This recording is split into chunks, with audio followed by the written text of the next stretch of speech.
ജോലിഭാരം കൊണ്ട് ലോകത്തെ പല കോണുകളിലുള്ള ഉദ്യോഗാർത്ഥികൾ ആത്മഹത്യ ചെയ്തതായി നമ്മൾ ഇതിനു മുൻപ് ഒരുപാട് കേട്ടിട്ടുണ്ട്. എന്നാൽ ഒരു റോബോട്ട് ജോലിഭാരം കൊണ്ട് കെട്ടിടത്തിന് മുകളിൽ നിന്ന് ചാടി ആത്മഹത്യ ചെയ്ത സംഭവം നിങ്ങൾക്കറിയാമോ? എങ്കിൽ അങ്ങനെയൊന്നുണ്ട്, വിശ്വസിച്ചേ പറ്റൂ. സ്വാഗതം മൈ സ്പേസിലേക്ക്. ഗോങ്സാംഗ്ഡുക്ക് പ്രവിശ്യയിലെ ഗുമി നഗരത്തിലായിരുന്നു സംഭവം. അമിത ജോലിഭാരമാണ് റോബോട്ടിനെ ആത്മഹത്യയിലേക്ക് നയിച്ചത് എന്നാണ് പ്രാഥമിക വിവരം. ലോകത്ത് ആദ്യമായിട്ടാണ് റോബോട്ട് ആത്മഹത്യ ചെയ്യുന്നത്. ഗുമി സിറ്റി കൗൺസിലിൽ ജോലി ചെയ്തു വരികയായിരുന്നു റോബോട്ട്. വൈകിട്ട് 4 മണിയോടെ തകർന്ന നിലയിൽ റോബോട്ടിനെ കാണപ്പെടുകയായിരുന്നു. കെട്ടിടത്തിൻ്റെ 2ാം നിലയിൽ നിന്നും 1ാം നിലയിലേക്ക് ചാടിയായിരുന്നു ആത്മഹത്യ. വിവരമറിഞ്ഞ് പോലീസും വിദഗ്ധരും എത്തി റോബോട്ടിൻ്റെ ഭാഗങ്ങൾ പരിശോധിച്ചിട്ടുണ്ട്. യഥാർത്ഥ മരണകാരണം കണ്ടെത്തുന്നതിന് വേണ്ടി ചില ഭാഗങ്ങളും ശേഖരിച്ചിട്ടുണ്ട്. സംഭവത്തിൽ വിശദമായ അന്വേഷണം ആരംഭിച്ചതായി പോലീസ് അറിയിച്ചു.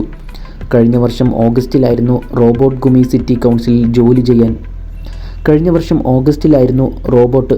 സിറ്റി കൗൺസിലിൽ ജോലി ചെയ്യാൻ ആരംഭിച്ചത്.